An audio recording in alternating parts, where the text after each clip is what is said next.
बिहार में एनडीए को जिस तरह का बम्पर जनादेश मिला, 202 सीटें मिली, ये ऐसा आंकड़ा है जिसके बारे में एनडीए के नेता भी अनुमान नहीं लगा रहे थे। बम्पर बहुमत के बाद एनडीए सरकार बनाने की तैयारी में है। दिल्ली से पटना तक लगातार हलचल बढ़ गई है। दिल्ली में बीजेपी और जेडीयू के बड़े नेताओं की बैठक भी हुई है। अब की बार सरकार में किसकी कितनी हिस्सेदारी, इस पर मंथन जारी है। कल पटना में बीजेपी विधायक दल की बैठक होनी है। कल ही एनडीए विधायक दल की भी बैठक हो सकती है। सूत्रों के मुताबिक नीतीश कुमार को ही नेता चुना जाएगा, लेकिन स्पीकर के पद के लिए बीजेपी और जेडीयू में बातचीत अभी भी जारी है। जब से बिहार चुनाव के नतीजे आए हैं, तब से लगातार अपने अपने तरीके से इसकी व्याख्या की जा रही है। लेकिन उसके पहले ये तस्वीरें आपको दिखाएंगे। आपको बताते चले, पटना का यही गांधी मैदान है जहां पर नीतीश कुमार वैसे तो पहले भी शपथ ले चुके हैं, लेकिन इस बार आंकड़ा बहुत बड़ा है और नीतीश कुमार पूरे दमखम के साथ अपने सहयोगियों के साथ, सम्राट चौधरी भी शामिल हैं, तमाम भारतीय जनता पार्टी जेडीयू के दूसरे नेताओं के साथ पहुंचे हुए हैं मंच पर, क्योंकि यहीं पर भव्य शपथ ग्रहण समारोह की तैयारी है। गांधी मैदान पटना की ये तस्वीरें इस वक्त आपके सामने रख रहे हैं। 2015 में भी नीतीश कुमार ने यहीं पर शपथ लिया था और देखिए 20 तारीख को शपथ ग्रहण को लेकर तैयारियां कितनी तेजी से आगे बढ़ रही हैं कि खुद मुख्यमंत्री जाते हैं जायजा लेने के लिए, क्योंकि एक तरफ प्रधानमंत्री नरेंद्र मोदी, गृह मंत्री समेत एनडीए शासित राज्यों के अलग अलग हिस्सों के तमाम मुख्यमंत्रियों की मौजूदगी में यहां पर शपथ ग्रहण समारोह होगा। और डबल इंजन की सरकार पूरे दमखम के साथ कैसे आगे बढ़ रही है, यहां के जरिए दरअसल एक तरफ पश्चिम बंगाल और दूसरी तरफ उत्तर प्रदेश में भी बड़ा संदेश दिए जाने की कोशिश एनडीए की ओर से की जाएगी, क्योंकि अब आगे आने वाले वक्त में 4 महीने के बाद जहां पश्चिम बंगाल में चुनावी बिगुल बज जाएगा, तो वहीं 2027 में उत्तर प्रदेश में होना है इलेक्शन। फिलहाल गांधी मैदान की ये तस्वीरें जहां पर 20 तारीख को शपथ ग्रहण समारोह होगा और खबरों के मुताबिक 10वीं बार नीतीश कुमार यहां से शपथ लेते हुए आपको दिखाई दे जाएंगे।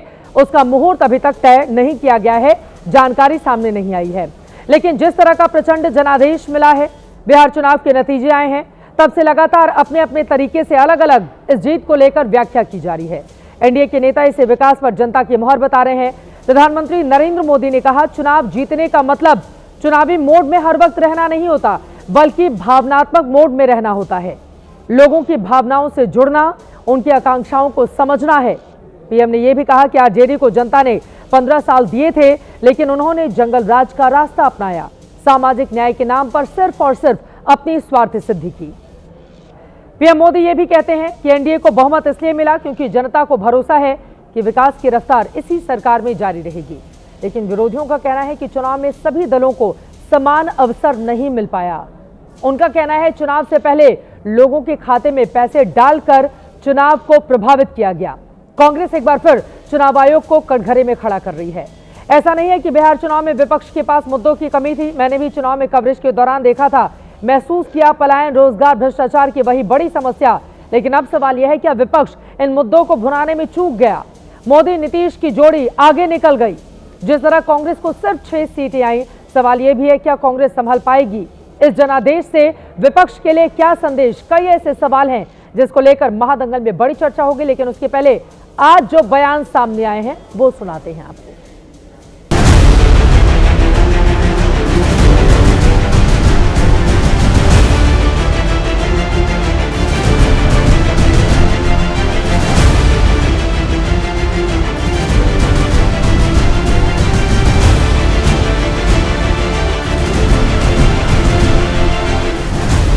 चुनाव जीतने के लिए इलेक्शन मोड नहीं, इमोशनल मोड में रहना जरूरी होता है। जनता के ही वोट कट रहे हैं ना, मेरे और आपके थोड़े ही कट रहे हैं, सिर्फ नेताओं के तो नहीं कट रहे होंगे। वोटर का अधिकार छीना जाए तो ये बात हम सबको उठानी पड़ेगी, ये हमारा कर्तव्य है। आरजेडी की सरकार को बिहार के लोगों ने 15 साल का मौका दिया। लालू यादव जी चाहते तो बिहार के विकास के लिए बहुत कुछ कर सकते थे, लेकिन उन्होंने जंगल राज का रास्ता चुना। जनादेश कैसे मिला है ये सबको पता है, इस पर ज्यादा इतराएं ना। सिर्फ विरोध करना विपक्ष का काम नहीं है। विपक्ष का काम है कि अगर सरकार कोई अच्छा काम कर रहा है तो उसके कदम में कदम मिलाकर चलना। बेचारा ईवीएम भी रो रहा है कि कहां इन नेता लोग के चक्कर में पड़ गए। जितनी मेहनत करते हुए आपने मुझे 3 साल में देखा है, उससे दुगनी मेहनत करेंगे।